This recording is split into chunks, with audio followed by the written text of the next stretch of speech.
Mambé Ndiaye.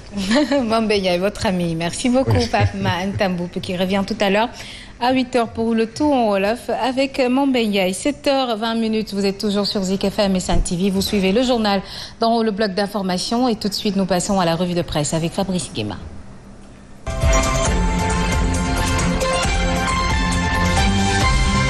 Sénégal, bonjour. Et qui disait que le monstre, le gros monstre est toujours vivant. En tout cas, source à ce matin titre, près de 2 milliards de francs CFA réclamés par le fisc à la Sen TV. Et là, il est question d'après source A, d'un recouvrement forcé. Est-ce du Djaï Dole ou pas? Pour l'instant, retenons tout simplement et tout bonnement ce que nous livre source A, à savoir les impôts. Les impôts ont décidé de puiser directement dans les comptes de la Sen TV.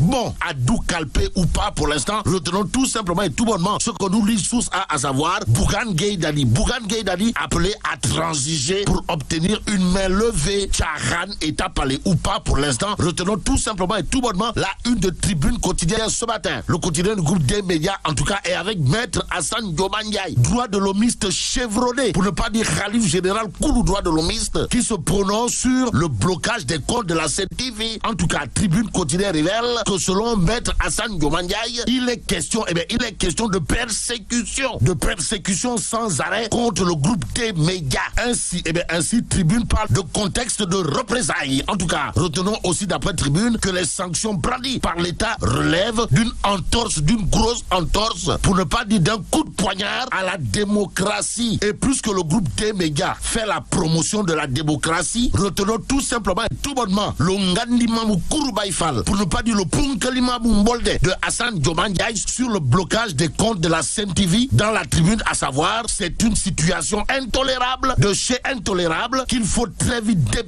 dépasser par les événements. La coalition politique autour de la philosophie comme ça réagit avec fracas dans la Tribune. En tout cas, selon la coalition autour de la philosophie comme ça dans la Tribune, cet acharnement politique sur Bougane Gueye Dany dépasse une simple affaire de redressement fiscal. En d'autres termes, l'acharnement sur le groupe des médias est une guerre déclenchée par les tenants actuels du pouvoir contre Bougane Gueye Dany. Et plus qu'il est dit Ngourouya le Rekodouldière, passons à Dakar Times qui parle d'estimation des retombées gazières et pétrolières pour le Sénégal. Il s'agit de quoi encore? De Khalis Boubari Boutakou Boudoun. En tout cas, Dakar Times révèle 12 450 milliards de francs CFA sur 30 ans selon la Banque mondiale. Actualité nationale avec l'As quotidien qui justement sur l'exploitation du pétrole et du gaz nous renseigne que Ndeketeyo, celui qui va annoncer la date fatidique, c'est le professeur titulaire Marie-Théo Niane, et c'est le professeur titulaire Marie-Théo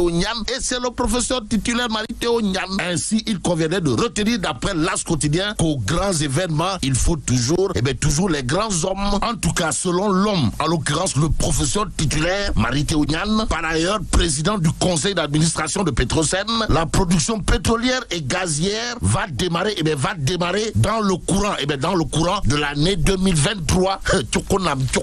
En attendant, passons à Direct News qui parle de la 127e édition du Magal de Touba. En tout cas, il a Touba.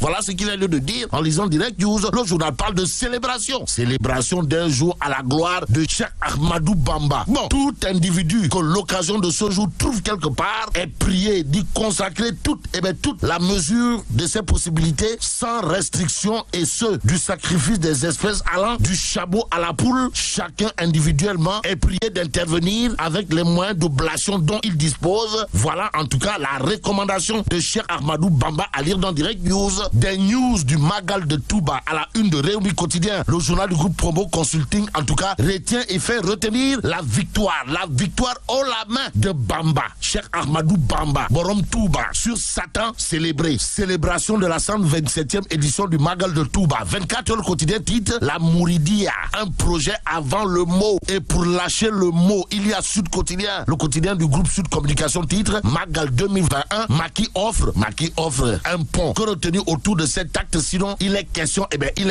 d'une opération de charme. D'après Sud Quotidien, critique le journal s'entretient avec Mamour Cissé alias Willouman, ou le leader du PSD Djantebi. L'homme, comprenait Mamour Cissé, ancien ministre d'État de son État, d'indiquer que la classe politique a crevé. A crevé le plafond de verre. Dans critique le journal le soulignait d'autres propos. Le grand Willouman, comprenait Mamour Cissé, à savoir Yehui Askadui fera long feu. Feu à volonté sur ceux qui se prononcent à l'emporte-pièce autour du mandat de Macky Sall. En tout cas, l'interrogation de Mamour Cissé dans critique le journal, c'est de savoir, pour faire savoir, mais où avez-vous vu que Macky Sall fit déjà 2 mandats de 5 ans? En attendant, passons à l'Observateur L'Obs qui parle d'enquête sur un présumé trafiquant, histoire d'indiquer que Djadji Condé, un homme sans visage, il s'agit de quoi? Il s'agit pour le journal du groupe Futur Média de revenir en long et en large sur les traces de l'accusé principal du présumé trafic de passeports diplomatiques. En tout cas, son enfance à Kédougou, son passé tumultueux, voilà ce que révèle ce matin l'Observateur L'Obs et Libération. Libération de revenir en long et en large sur l'affaire de vente de faux passeports européens, américains et de cartes de séjour dans l'espace Schengen, histoire de révéler que Ndeketeyo,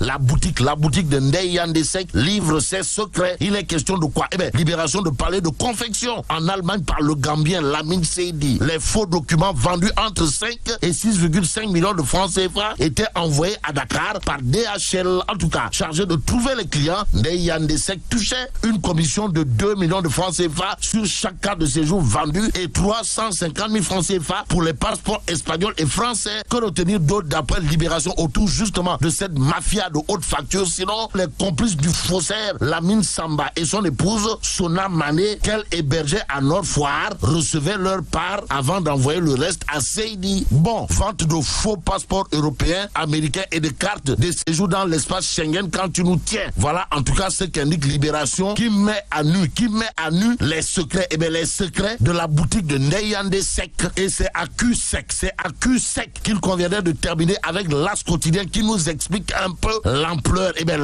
de la confection des faux documents. En tout cas, contrefaçon des sceaux de l'État. Les prévenus vendaient les carnets de vaccination contre la Covid-19 à 1000 et 1500 francs CFA. Et là, mais là,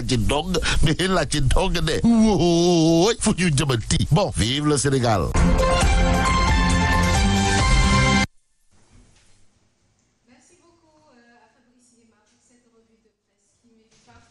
Merci beaucoup à Fabrice Guéma pour cette revue de presse qui met fin à ce journal. Merci à tous de l'avoir suivi.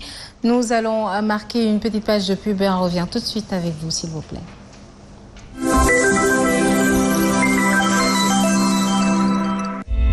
si jamono ji ñu tollu ak feebaru coronavirus bi nañu gëna faratal raxas suñuy loxo ak saabu te di si ñaax njaboot gi yépp saa su ne Setex saabu liquide la bu du te gaaw a xëpp